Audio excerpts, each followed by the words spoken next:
Salut, je reviens pour la suite du film Chef Tour. Alors, je vais essayer cette fois-ci de passer un peu plus vite sur les films pour pouvoir vous en montrer plus, parce que sinon on va se retrouver avec 6 ou 7 vidéos, enfin bref. Donc voilà, parce que bon, j'ai pas encore fini, donc là on va essayer de faire rapidement. Donc je reprends où je m'étais arrêtée la dernière fois, et donc j'en étais à Rain Man. Donc ça, je ne sais plus de qui c'est. Et c'est avec Dustin Hoffman et Tom Cruise. Bon, c'est un film très connu qui raconte l'histoire d'un autiste qui avait aussi un autre problème au cerveau. Je sais plus comment ça s'appelle, mais voilà. J'en garde pas beaucoup de souvenirs. Je me rappelle que j'avais plutôt bien aimé, mais bon, ça m'a pas marqué plus que ça. Ensuite, alors je galère un peu pour les sortir. Excusez-moi, ils sont très serrés en fait. Ah. Alors ensuite, nous avons Las Vegas 21, donc avec notamment Kevin Spacey. Je me rends compte que j'ai beaucoup de films avec lui.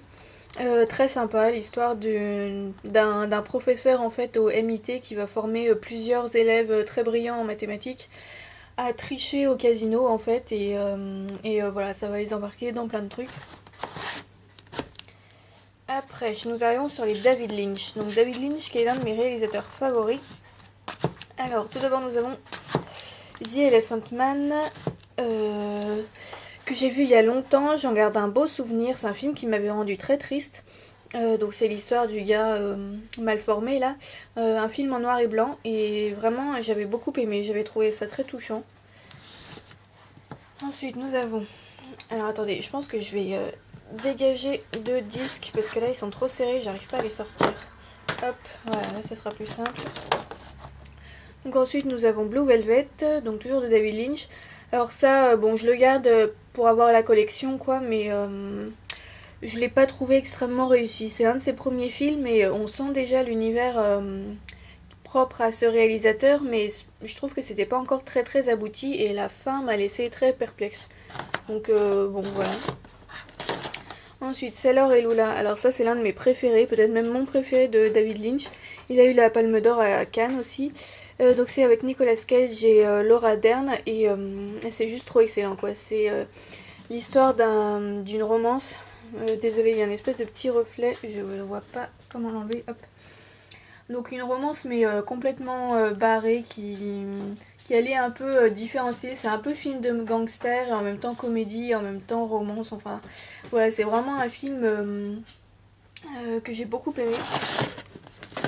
Ensuite ici j'ai un petit coffret avec deux films, donc il y a Lost Highway et Twin Peaks. Donc en fait le film Twin Peaks c'est un peu le prélude à la série, ça explique ce qui s'est passé avant le premier épisode de la série en fait. Et Lost Highway c'est un truc qui n'a rien à voir. Donc bah voilà, j'ai bien aimé les deux. Alors avec David Lynch, bon il y a des fois où il faut comprendre parce que, enfin même faut même pas comprendre, on comprend tout simplement pas. On ne peut pas comprendre certains trucs, à part si on les regarde 10 000 fois et que on cherche des explications sur internet, etc.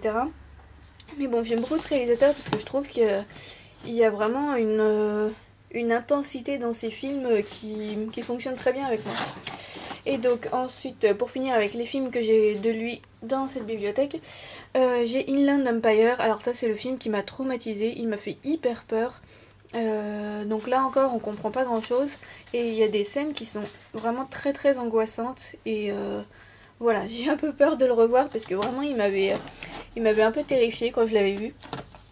Alors ensuite on quitte David Lynch et ici nous avons Mémoire d'une geisha. Donc adapté du roman de Arthur Golden. Le roman je l'ai lu il y a quelques années, je l'avais trouvé très bien, j'avais beaucoup aimé. Et cette adaptation est pas mal réussie je trouve, j'ai très envie de le revoir d'ailleurs. Peut-être que je vais le regarder d'ici dans les prochaines semaines, peut-être que vous le verrez passer dans un livre et film. Et voilà. Alors après nous avons les noix de coco des Marx Brothers. Donc ça c'est... bon les Marx Brothers c'est un groupe de comiques... je sais plus dans quelles années ils étaient célèbres, mais bon, bref. Donc là, c'est une comédie, c'est un peu délirant en fait, c'est un peu n'importe quoi, c'est très drôle. Moi, j'aime beaucoup. Après, il y a American Beauty, un film très connu que j'ai bien aimé. J'en garde pas un souvenir absolument exceptionnel, mais j'avais vraiment bien aimé. Ensuite, Les Noces Rebelles. Donc avec Leonardo DiCaprio et Kate Winslet. Alors ça, c'est un peu comme La Route, faut pas le regarder si vous êtes déprimé parce que franchement, c'est hyper triste, mais c'est à se suicider quoi ce film. J'ai hésité à le garder en fait au moment du déménagement parce que je me suis dit est-ce que je vais avoir envie de regarder un film, de re-regarder un film aussi déprimant. Finalement je l'ai gardé parce que je me dis que ce serait pas mal que je le revoie avec quelques années de décalage parce que c'est un film qui est assez complexe en fait. Enfin je me demande si j'ai pas raté quelque chose lors de mon premier visionnage. Bon dans tous les cas il est très réussi. Ensuite, nous avons Skyfall, donc ça c'est le dernier James Bond qui a été réalisé par Sam Mendes. Il est toujours sous plastique parce que je ne l'ai pas encore re-regardé, mais j'avais absolument envie de l'avoir dans ma bibliothèque puisque je l'avais adoré quand je l'ai vu au cinéma. Et en fait, j'attends une occasion spéciale pour le déballer et le revoir. Bon, c'est assez personnel, donc je vais pas vous dire ce que c'est exactement, mais voilà, j'attends une occasion spéciale pour le regarder en fait. Alors ensuite nous avons Dorothy de Agnès Merlet, donc ça c'est une histoire d'exorcisme de jeune fille possédée encore, assez réussie. Donc ça a été tourné en Irlande je crois, je suis plus très sûre, mais bref. Ça se passe sur une toute petite île du Royaume-Uni, c'est une ambiance assez glauque et il est assez réussi, j'ai bien aimé. Ensuite nous avons The Spirit, alors ça c'est le film, je n'en garde absolument aucun souvenir. Ce qui est un peu curieux, enfin ça m'arrive vraiment très rarement que j'oublie complètement un film. Mais là, je sais pas, ce film est tombé dans les oubliettes de ma mémoire. Donc du coup, faudrait que je le revoie pour décider si je le garde ou pas. Mais bon, pour l'instant, je l'ai pas encore fait. Ensuite, Harry, un ami qui vous veut du bien. Donc là encore un film très connu que moi j'ai bien aimé. Il me semble que les gens ont souvent des avis un peu mitigés sur ce film. C'est vrai qu'il est assez spécial, c'est une ambiance très malsaine, très glauque. Moi j'ai trouvé que c'était vraiment réussi et, j'ai beaucoup aimé le jeu des acteurs. Ensuite, hop, pardon. Les yeux de Julia. Donc ça c'est de Guilhem Morales avec Belén Rueda, donc une actrice espagnole très connue. Très réussi, c'est un thriller que j'avais acheté un peu par curiosité et je m'attendais pas à ce que ce soit aussi sombre, aussi violent et en fait il est vraiment très très noir, assez effrayant par moments et ça a été une très très belle découverte. Ensuite Lord of War de Andrew Niccol avec Nicolas Cage, alors ça c'est un de mes films préférés, j'adore ce film, je l'ai déjà revu plusieurs fois, Nicolas Cage est excellent dedans et j'adore ce film, voilà, il n'y a rien d'autre à dire de plus. Ensuite, alors là on arrive sur les Christopher Nolan, donc je les ai pas tous, hein, mais j'en ai quelques-uns. Donc là c'est Insomnia, je sais pas si c'est son premier film ou pas, je me rappelle plus. Mais bon voilà, là c'est un thriller qui se passe en Alaska, il me semble, et, que j'ai plutôt bien aimé, qui est assez réussi, avec Al Pacino. Ensuite nous avons Batman Begins, donc le premier de la trilogie des Batman réalisé par Christopher Nolan. J'ai pas les Blu-ray des deux autres mais il faudrait que je me les procure parce que je les avais adorés aussi. Et en fait Batman c'est mon super-héros préféré au cinéma. Parmi toutes les séries de super-héros, Batman c'est vraiment celui que j'aime le mieux. Et les films de Christopher Nolan sont très réussis, je les aime beaucoup. Alors je sais qu'il y en a qui aiment pas. Bon je comprends pas trop pourquoi parce que moi je leur trouve vraiment pas de défaut. Mais voilà. Dans tous les cas, celui-ci est le premier. Ensuite, Le Prestige, donc toujours de Christopher Nolan, avec Hugh Jackman, Christian Bale et Scarlett Johansson, qu'on peut voir ici. Alors ça, c'est un film assez tragique, assez dramatique, assez violent aussi, je m'y attendais pas. Et donc il est très très bien, mais il m'avait un petit peu choquée, parce que je trouve qu'il y a des scènes qui sont vraiment dures. Mais voilà, c'est un thriller qui met en scène des magiciens. Donc des magiciens prestidigitateurs, pas des magiciens genre Harry Potter. Hein. Ça se passe dans le monde réel. Et ouais, il est très sombre et vraiment réussi.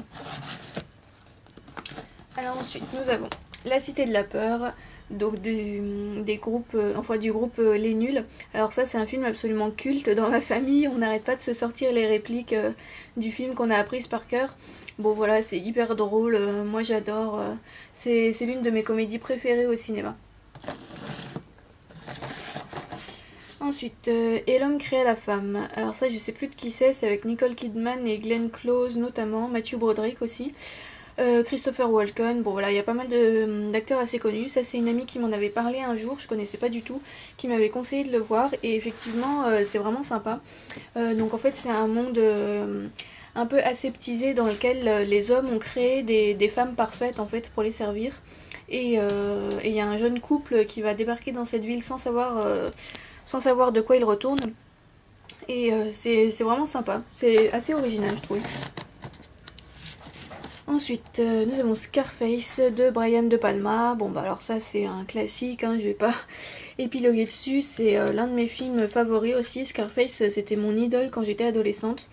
Alors bon, c'est peut-être pas le meilleur modèle à suivre, mais voilà, j'étais très admirative devant ce personnage. Sa force de caractère, sa combativité, son style, etc. Bref, j'adorais. Et j'adore toujours d'ailleurs.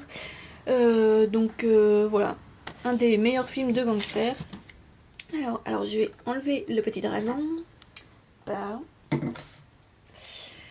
Donc où en étais-je? Ah oui. Ici nous avons Infecté. Alors je ne sais plus de qui c'est. C'est un film qui est sorti au cinéma il y a quelques années, il est assez récent. J'étais pas allée le voir au cinéma parce que l'affiche et la bande-annonce m'avaient pas dit grand chose. Finalement je l'ai acheté en Blu-ray par curiosité. Et ça a été une très bonne surprise. En fait, donc c'est un film post-apocalyptique. Il y en a eu beaucoup qui sont sortis vers 2011-2012 là. Et celui-ci est assez original je trouve puisque c'est pas juste un film apocalyptique avec plein d'effets spéciaux, des grandes scènes d'apocalypse ou je sais pas quoi. C'est en fait plus un road movie.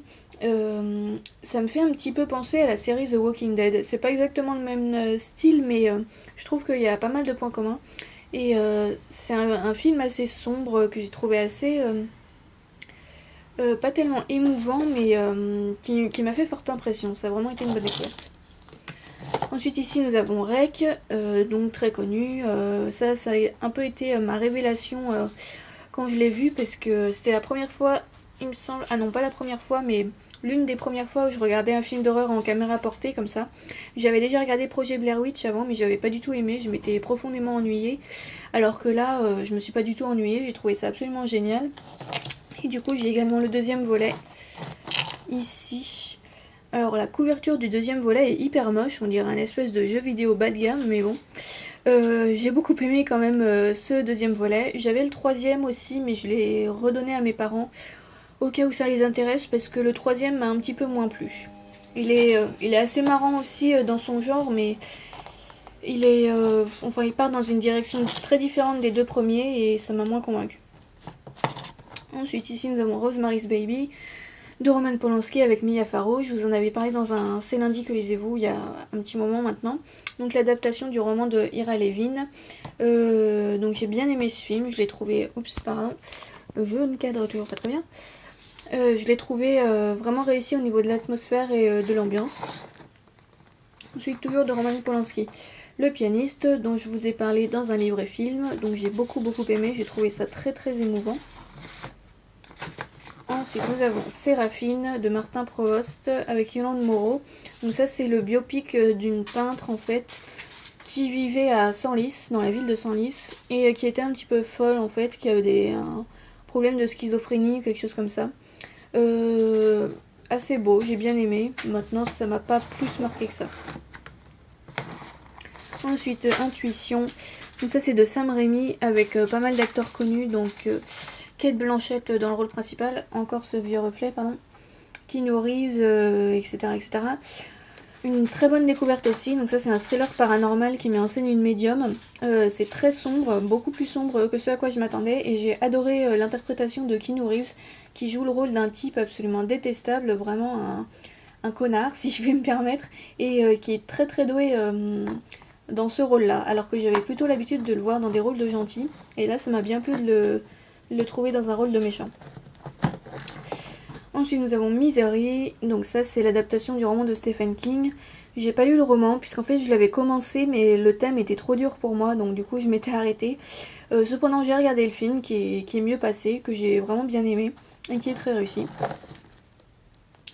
Ensuite nous avons I Love You Philip Morris Donc ça c'est de John Requa, je ne sais pas, et Glenn Ficarra, avec Jim Carrey et Ewan McGregor. Alors ça c'est absolument excellent, franchement, si vous avez envie de rigoler, je vous le conseille. C'est une comédie qui met en scène deux personnages gays en fait, qui vont se rencontrer en prison. Donc le premier, parce que je crois il me semble qu'il a fraudé, il était avocat avant et je crois qu'il avait fait une connerie, je sais plus laquelle. Et le deuxième, je me rappelle plus pourquoi, bon bref. Ils se rencontrent en prison, ils vont tomber amoureux et ils vont tout faire pour réussir à s'évader ensemble et à continuer leur vie ensemble quoi. Et c'est vraiment hyper drôle, Jim Carrey est absolument excellent, Ewan McGregor aussi d'ailleurs, mais c'est surtout Jim Carrey qu'on suit. Et voilà, c'est vraiment génial. Ensuite, il y a l'année dernière à Marienbad de Alain Resnais. Ça, c'est un classique que j'avais étudié dans le cadre de mes études et j'avais plutôt bien aimé. J'en garde presque pas de souvenirs, mais je me rappelle que j'avais bien aimé. Donc, faudrait que je le revoie. C'est assez spécial. Ouais, je sais pas trop comment le décrire. C'est un rythme assez lent, très contemplatif, j'ai envie de dire. Enfin, c'est un peu étrange. Ensuite, nous avons donc là le double, enfin le coffret avec les deux parties du biopic sur Jacques Mérine, donc incarné par Vincent Cassel. Donc L'instinct de mort et L'ennemi public numéro 1. Très très bien ces deux films là. Donc ouais, c'est des thrillers et vraiment je les ai trouvés très réussis. Tous les acteurs sont très bien. Donc c'est des films français. Je me rappelle qu'il y a aussi notamment Gérard Depardieu qui joue dedans. Sinon, je me rappelle plus très bien. Mais j'ai vraiment beaucoup aimé, ça a été une bonne surprise. Ensuite, hop. Rock'n'Rolla. Alors, ça, c'est de Guy Ritchie. Et c'est une comédie en fait. Au début, en le voyant comme ça, je pensais que c'était un thriller. Mais en fait, non, c'est vraiment une comédie. C'est très drôle, j'avais bien aimé. Mais là encore, je m'en rappelle presque pas. Donc, ça fait partie de ces films où je les ai bizarrement oubliés. Donc, il faudrait que je le revoie. Hop. Ensuite, La dernière marche de Tim Robbins avec Sean Penn et Susan Sarandon. Je vous en parlais dans un livre et film récemment.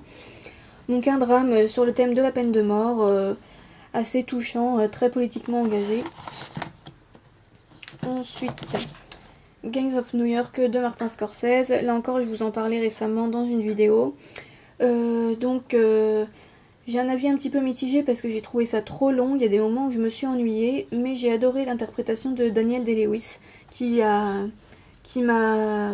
remonté le film dans mon estime, on va dire. Après, c'est quand même un bon film, hein. Je dis pas que c'était nul, mais c'est juste que j'ai trouvé ça un peu trop long. Ensuite, toujours de Scorsese, nous avons Les Infiltrés avec DiCaprio encore et Matt Damon et aussi Jack Nicholson qu'on voit ici. Très très bien celui-là, un thriller très complexe qui va en rebondissement jusqu'au bout quoi. Jusqu'au bout, on ne sait pas comment ça va se terminer, il y a des retournements de situation et il est vraiment très efficace. Alors là, on arrive contre le mur. Hop. Donc je termine cette rangée là et après je coupe la vidéo. Donc ici nous avons Thelma et Louise de Ridley Scott avec Susan Sarandon encore et Gina Davis, très très bien, très émouvant. Donc l'histoire d'une amitié entre deux femmes qui vont devenir hors la loi. J'ai vraiment beaucoup aimé. C'est très émouvant quoi, ça m'a touché.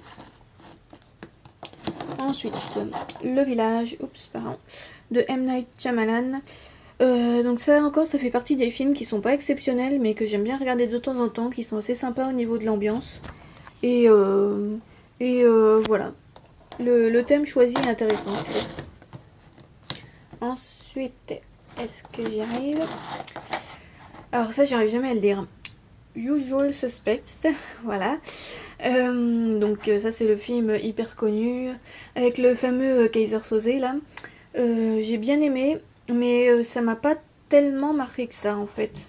J'en entendais parler de toutes parts comme un chef-d'œuvre absolu, etc. Alors c'est vrai qu'il est bien, mais ça a pas été un coup de cœur pour moi. Ensuite, pour finir, nous avons Arrête-moi si tu peux de Steven Spielberg avec Leonardo DiCaprio et Tom Hanks.